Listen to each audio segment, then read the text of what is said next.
everybody. Welcome back. I'm Rachel Dziga, and this is another. Hi everybody. Welcome back. I'm Rachel Dziga, and this is another plein air watercolor workshop demo. This is one of the locations that I'll definitely be bringing people to once we are able to start doing in-person workshops again. This is again in Fredricksted in Butler Bay, but it's at an old sugar mill which is behind me. It was very hard to decide whether to do a painting going this way with the rainforest in the background, the tan, and the flamboyant trees, and the awesome sugar mill, or this way. But the sunset just says, hey lady, look at me, I'm stunning, let's do this. It's right around 5 o'clock, which here on island, that's when the no-see-ums come out. They're like tiny, tiny, tiny little mosquitoes. So I am slathered in tea tree oil and peppermint, which definitely seems to help. And yeah, I love painting sunsets.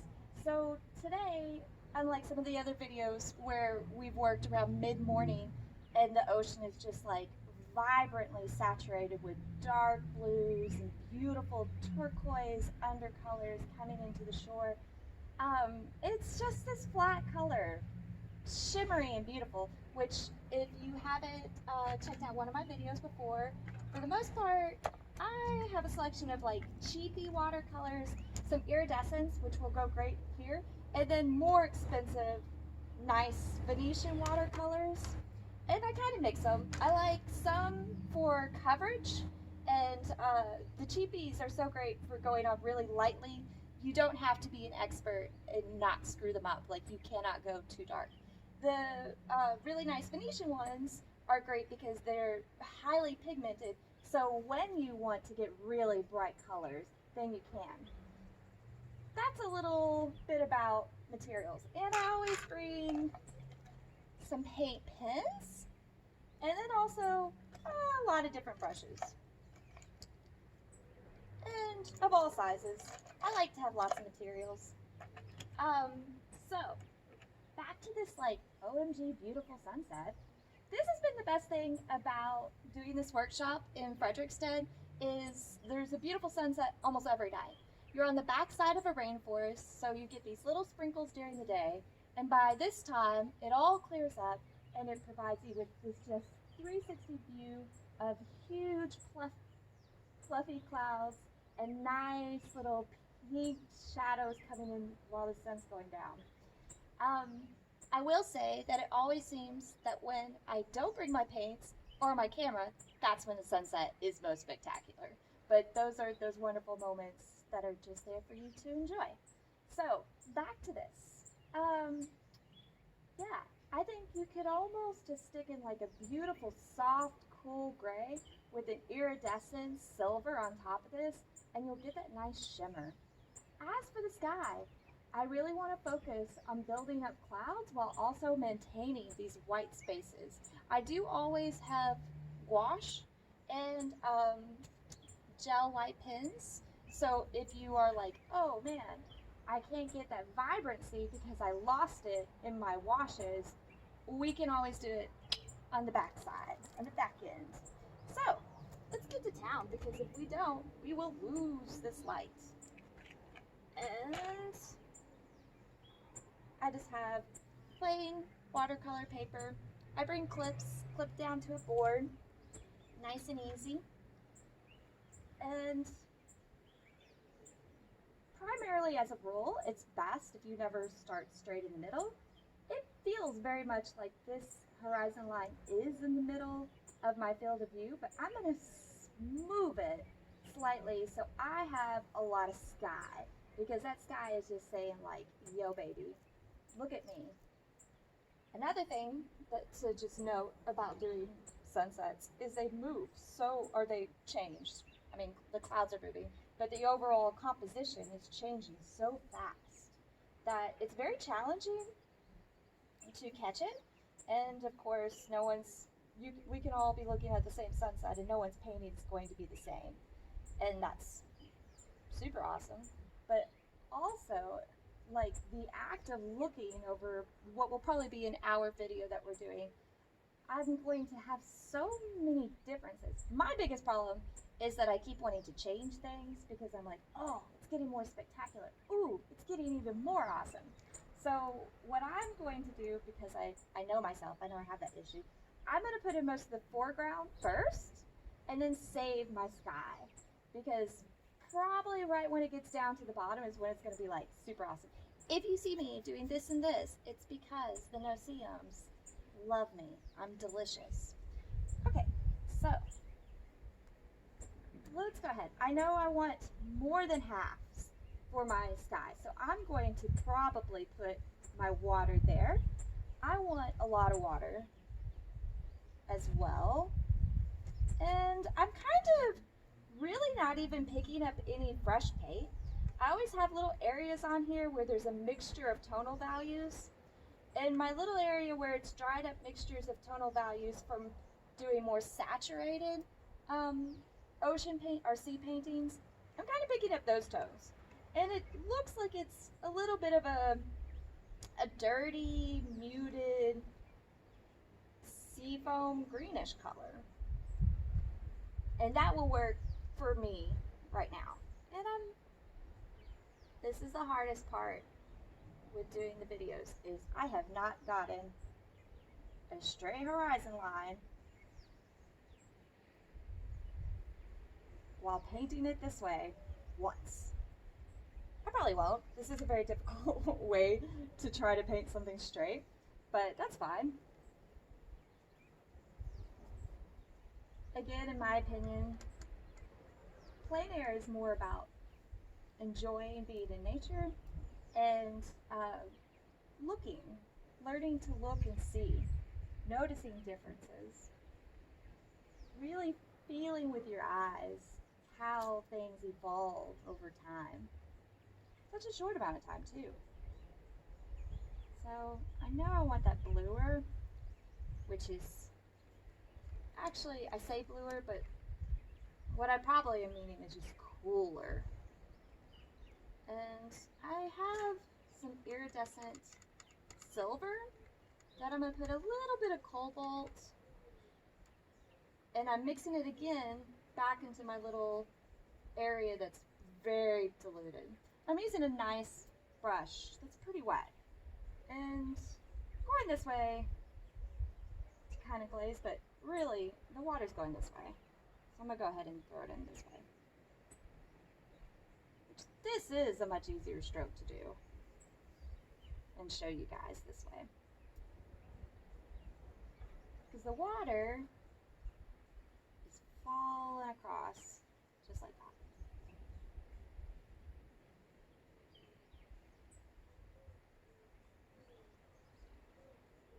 And I'm keeping it nice and light in value.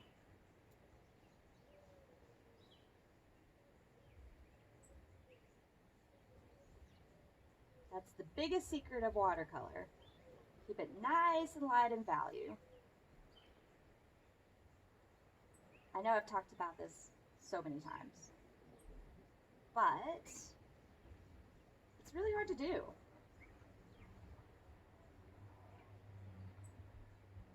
All right.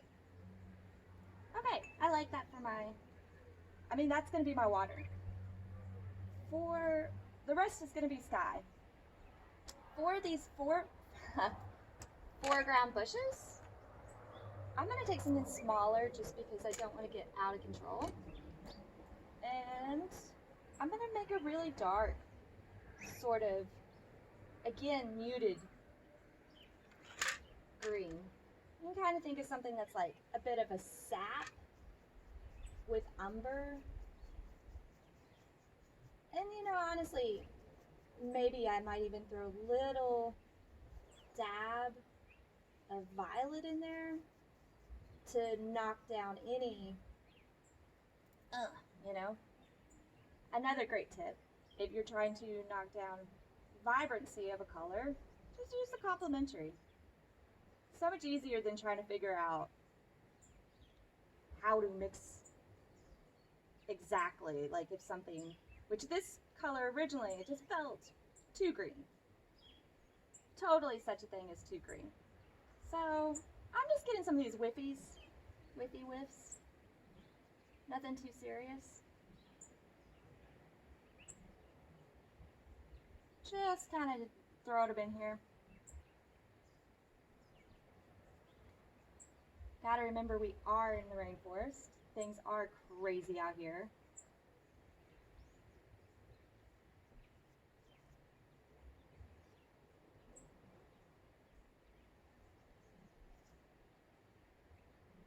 So nice.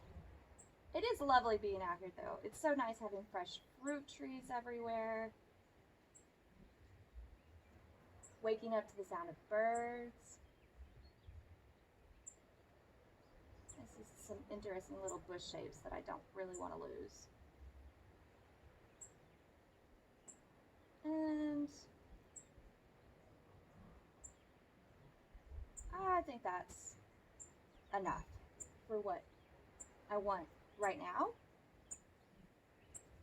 I am going to go in here with a slightly bluer. I hesitate to use Prussian, but at the same time, it's like exactly what I want to use, so let's just do it. And it's so much easier. I'm going to turn it this way. I want to just like very, very, very, very lightly throw that in there. And it's really thin. So that's what we got right now. We got a little bit of trees in the foreground. They're too matchy-matchy for me. There we go, that's a little bit better. We got some trees in the foreground, which I will probably darken up even more.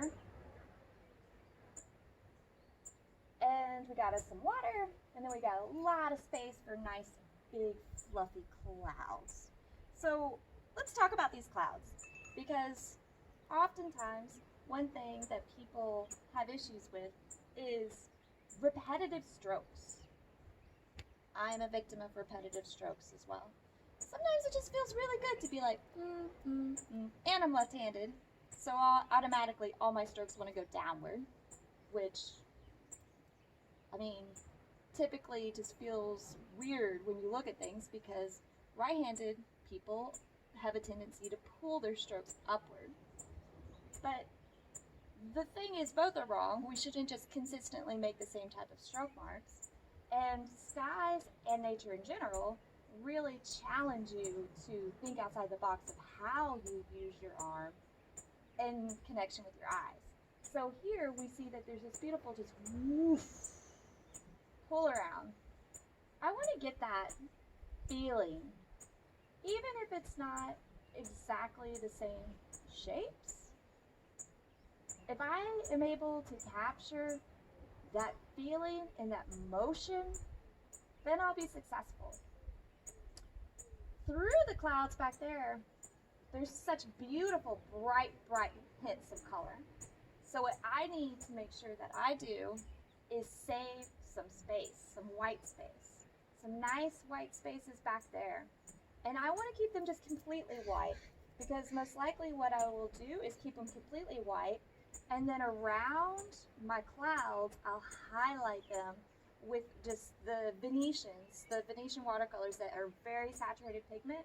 So we'll have nice, like bright yellow highlights around the clouds, and then pure white coming through.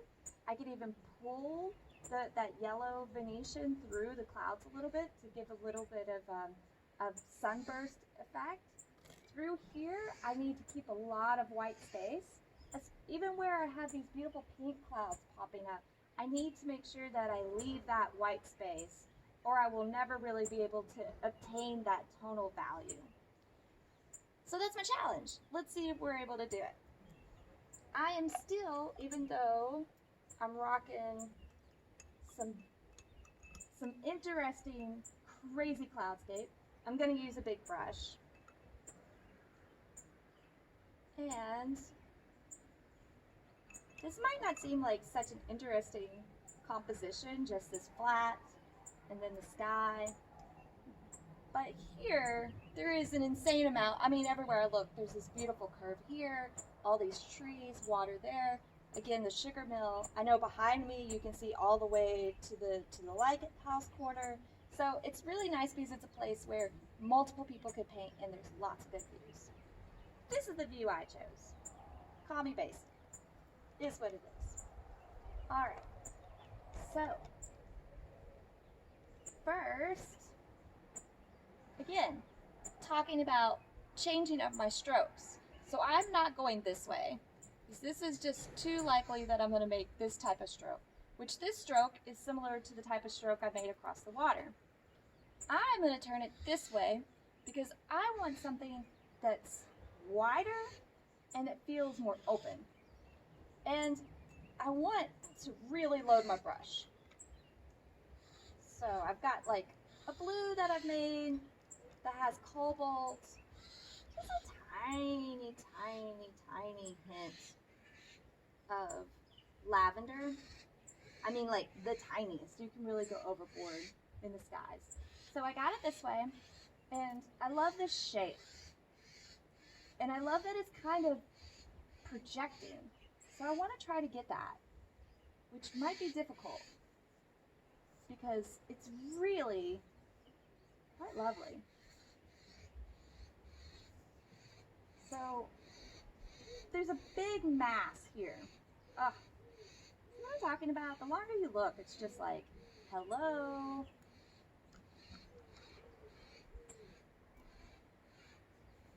And if these strokes seem like, whoa, those are weird. It's a weird looking sky. I don't know what to tell you. Skies can be weird.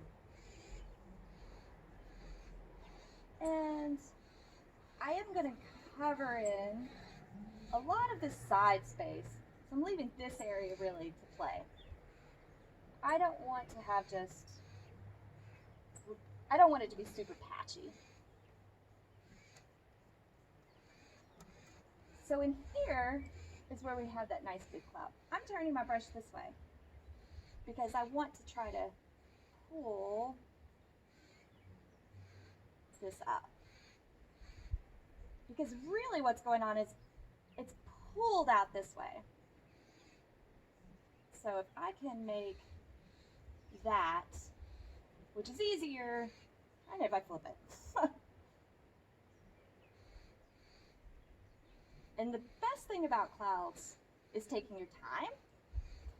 If you take your time and let them dry and then layer them, it just gets prettier and prettier. Creates more and more depth. So, flip it back. I have this nice drip in there that I don't want to really lose. And I want to create some little bitty spaces in there for the light. I'm gonna kind of lay it flat for just a second because I don't want that drip to go anywhere. It's like exactly what I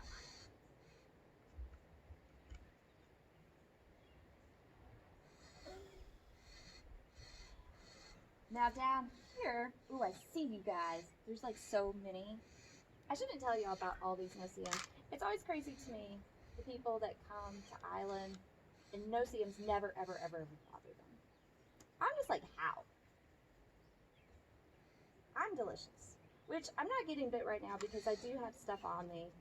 But this is their time. This is when they come out and they're like, ooh, tasty food. So now I've got something a little bit darker. And I'm just kind of going in. And I want to put in these lower clouds, but I still want to maintain as much of that space, these spaces in between, because those spaces in between are where I'm going to put all that bright, bright pinks and yellows. So I need them. And once I lose them, they're gone. I'm lying. I already told y'all they're not gone. We have gouache and we also have gel pens.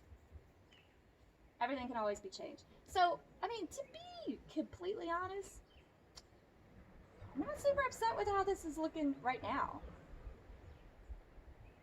This is a very loaded brush. And in some of these areas, I'm just kind of putting in some liquid and letting it drip in. One thing I do love is these bubbly clouds.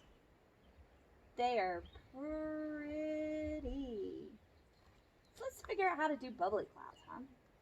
Which you would think I'm not expected to know proper terms of clouds. So with these bubbly clouds, I'm kind of doing a rolling movement and kind of not just rolling my stroke, but I'm rolling the brush. And let's pick up a little bit more. And at this point, I am using iridescent. These areas where I want the light to come through, I want it to be really pretty dark. And I want a variety of different cloud shapes because this is a crazy sky. The only thing I don't want is anything that's just perpendicular with my horizon, besides down here at the bottom. It gets very perpendicular right about here, but everything else is just these really funky wild diagonals. And I'm into that. Now, I have to turn it, let it simmer. It's like making the perfect roux. Okie dokie. I have a lot of white space over here for that nice cloud shape. I don't want to lose it, but I do want to create some interest. So I'm going in and just doing some interesting side strokes throughout here. I'm thinking about, while I do this, the actual perspective as well, because that cloud is shaped like this, but the one column of cloud is actually lower. Clouds are totally in perspective. They're like the lid to the box of the world sitting on top of us. Sometimes it doesn't feel like that, but the more you think of it like that, the easier it is to paint it. And so I got those guys. And that's one thing where I love about watercolor is because of the drips and the way you can move the water, you can create things that look like it's underneath, like it's the bottom.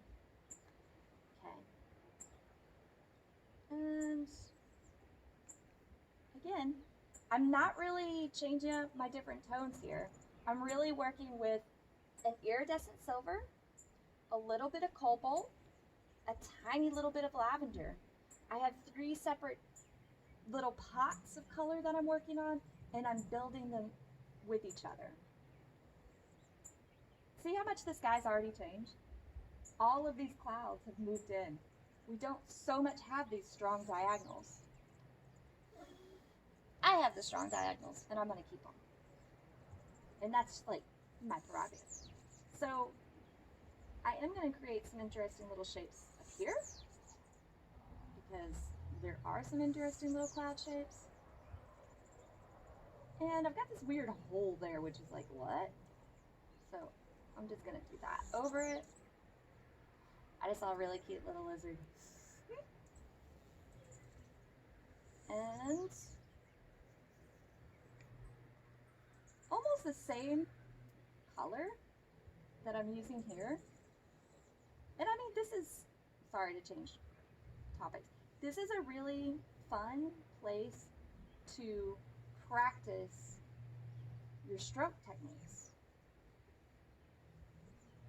because you might move your brush a certain way and go, whoa, that is exactly what I want that to do. Or you might move your brush a certain way and go, whoa, that's like absolutely wrong. But that's the whole point of learning. And for the most part, again, plein air sessions, to me, for the most part, it's about learning and taking the things that you experienced and the muscle memory that you got from doing these strokes out here into the studio. When I used to live here in the Virgin Islands between 2003 and 2008, I used to do a watercolor painting every day on the beach. And every day I gave it away. And it was just like a relaxing thing for me. I just enjoyed it. But then years later, it was really sad that I had done all of those paintings and I didn't have a single one to remind myself of those times. And especially now coming back to St. Croix, so many things have changed. There's been 2 hurricanes since then, and things are still insanely beautiful, but they've changed. Different beaches aren't the sandiest of beaches anymore, and just. But I've also talked to some people, and they're like, if you really pay attention, it changes so much. It's one thing I really, truly love about being by the sea or the ocean is seeing that those frequent changes just makes me feel like, wow, the world is such an interesting and crazy place. Okay, so with my big brush, that's about what I like. This water is so pretty. I am going to go back on, take some of this gold that I made, this iridescent silver that I made, and I'm going to pull it across the water. And let's see if I can do it without screwing it up. Yeah, it's a little bit darker than I wanted, but it's all right.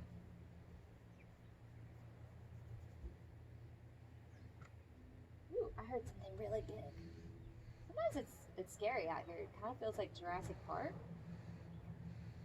But I also have like an extremely over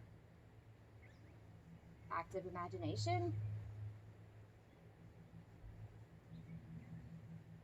It's funny to think how much of this stuff that I say in these videos will just get edited out because it's nonsense and gibberish. Okay.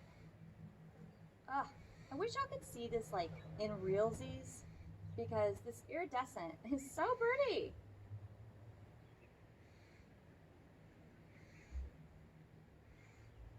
And I will tell you, one thing I really don't like is when there's too much strokey and too much white space. It just feels meh.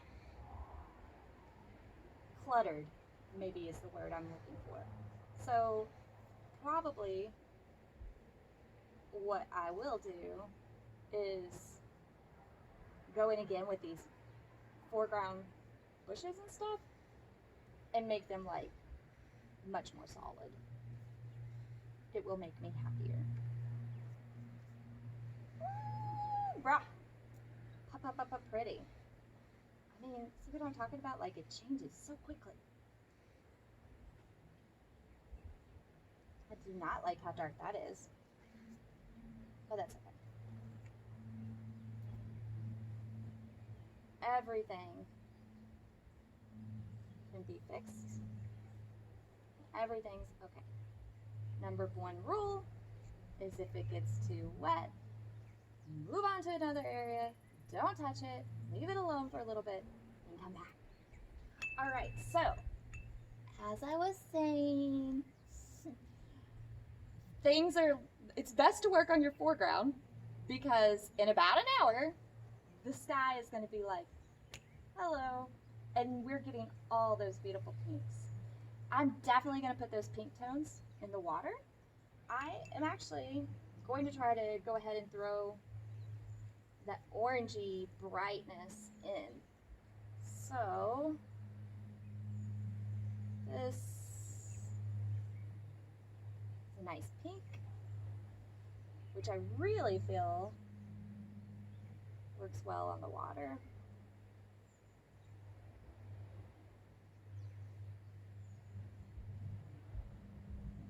You want it to go through those bushes because that really says like, hey, this keeps going. And I'll put it mostly in the middle like that. So we got some pretty pink. Oof, I just love it. I love looking. So this color is so pretty. I am really going to, I'm going to take something that has some space and try to make something that can compare.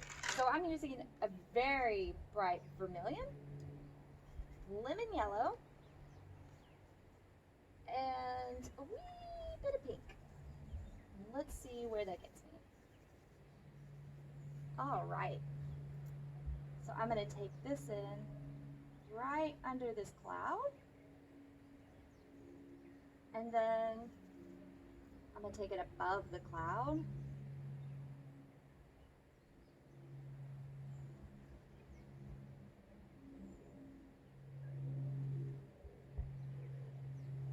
Remember earlier when I was like, oh, I'm just going to highlight these and then I'm going to come back and leave those white spaces. I mean, now it's so spectacular. I don't want to leave the white spaces. And so I have these pretty reflections over in these other areas. I'm using some iridescent and lemon yellow, which I just remembered I have a gold, which is a new watercolor. It's a liquid watercolor. It's kind of pricey, but I had to have it to try it. I'm gonna try throwing it in some of these places. So, oh, I like that. So up around here, throw some of that pretty gold in. I still really like this really bright, burning, like burnt orange.